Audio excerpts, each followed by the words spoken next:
She told me this story over coffee one afternoon, hands wrapped around her mug, voice steady, but her eyes told a different story. This is her story, and trust me, you won't see the ending coming. Her name is Cara, married 7 years, beautiful home, 2 kids, a husband named Marcus who she thought was her forever. Then Amanda walked into his office. Within 6 months, Cara was signing divorce papers and Amanda was wearing her spot at the dinner table like it was always hers. Cara didn't fight it.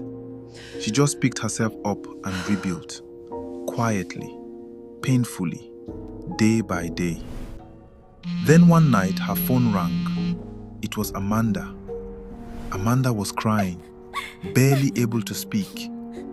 Cara almost hung up, but something made her stay on the line.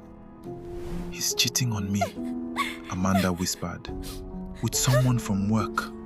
I found the messages. I don't know what to do." Cara sat in silence. The woman who destroyed her marriage was now sitting in the exact same wreckage. Here is what surprised me most about Cara's story.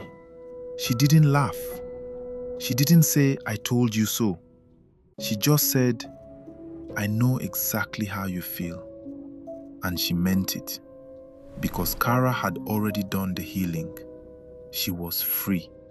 And Amanda was just now entering the pain Cara had already walked through. But before Amanda hung up, she said something that stopped Cara cold. Something that made Cara realize Marcus had been lying to both of them from the very beginning. And the truth was much darker than either woman knew. Amanda had been going through Marcus's phone when she found the messages from the other woman. But that wasn't what shook her. It was the folder she found hidden deep in his phone, locked, password protected. She guessed the password on the 3rd try. It was Cara's birthday. Inside that folder were bank statements, accounts Cara never knew existed, properties in 2 different cities, and photographs.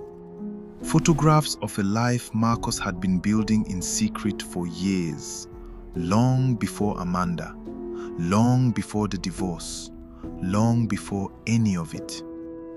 Cara had not lost her marriage because of Amanda. Amanda was just a distraction, a smokescreen. Marcus had been running a completely different life the entire time. Cara sat with that information for 3 days before she did anything. Then she made 2 phone calls. The first was to her lawyer. The second was to Amanda. It's okay. Because I'm what right was here. in that I'm folder just so did not scared. just We'll affect figure it Cara. out. It affected Amanda too. It affected her children. And Marcus had used both women to protect himself from ever being found out. For the first time, Cara and Amanda were not enemies. They were the only 2 people who knew the truth. Cara looked at me across the table and smiled for the first time since she started talking. "We met with the lawyer together," she said, and Marcus had no idea what was coming. She took a slow sip of her coffee. He thought he had won. He thought we both just walked away quietly. She set her mug down. He was wrong. Cara took a long pause before she continued, like she was deciding how much to tell me. Then she smiled again, wider this time. "You want to know what happened to Marcus?" I leaned in.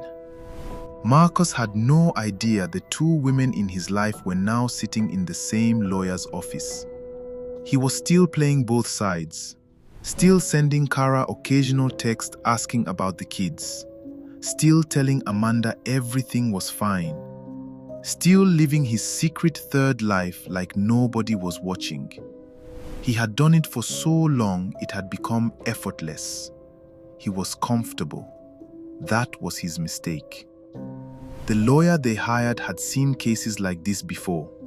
Hidden assets, secret accounts, properties purchased under shell companies. Marcus had been careful, but not careful enough. Every account was traced. Every property was documented. Every transaction that should have gone to Cara and her children during the marriage was now on paper. Meanwhile, Amanda had quietly copied everything from that phone folder and handed it all over. Marcus had built his secret life brick by brick over years. In 3 weeks, they dismantled every single wall. The day Marcus was served, he called Cara immediately.